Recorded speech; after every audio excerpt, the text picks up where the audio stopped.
biggest shift is gone from being a local game to a global price check, and it creates what I call pricing whipple splash. The biggest misconception is that China is a single, uniform source of quality. It's not.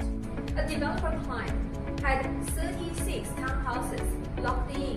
We rescued the project from insolvency.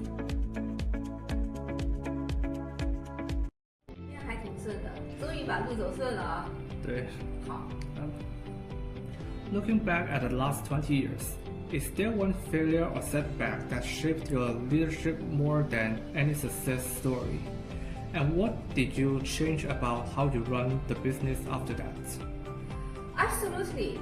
And it's the one I remember in painful detail. Early on, we were moving fast. We landed a huge, exciting order for a commercial client, custom architectural metalwork. We had a factory we thought was vetted. Samples were perfect. Production started. Then the photo arrived. The finish was inconsistent. The welds weren't to standard. It was entirely our fault. We checked the sample, but we hadn't audited the process. We trusted the brochure, not a production line. We had to go to the client, admit the failure, and eat a massive loss to remanufacture everything with a proper partner. It nearly broke us.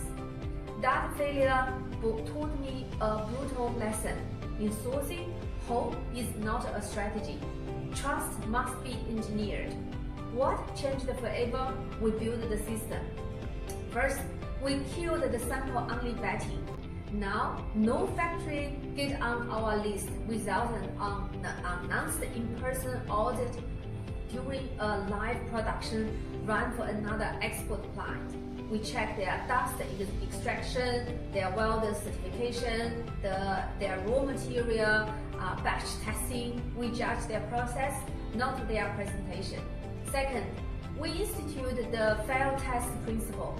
We now stage inspection at multiple points, like raw material, hard fabrication, pre-shipment. If there is a deviation, we catch it at week 2, not week 10. It costs us more inspection fee, but it makes failure a small, correctable event, not a catastrophic one. The third, the most importantly, it reshaped our entire value proposition. We stopped selling ourselves as access to China. We started selling managed risk. The failure is why we have a 50-2-point factory audit checklist. It's why we have bilingual QA staff on the factory floor. Our client's greatest fear became the core of our business model. So that failure didn't just change the process, it defined our culture. It made us paranoid in the best way. It instilled a culture of verification over optimism. Now, when a client sleeps soundly, it's because we are awake, checking the welds.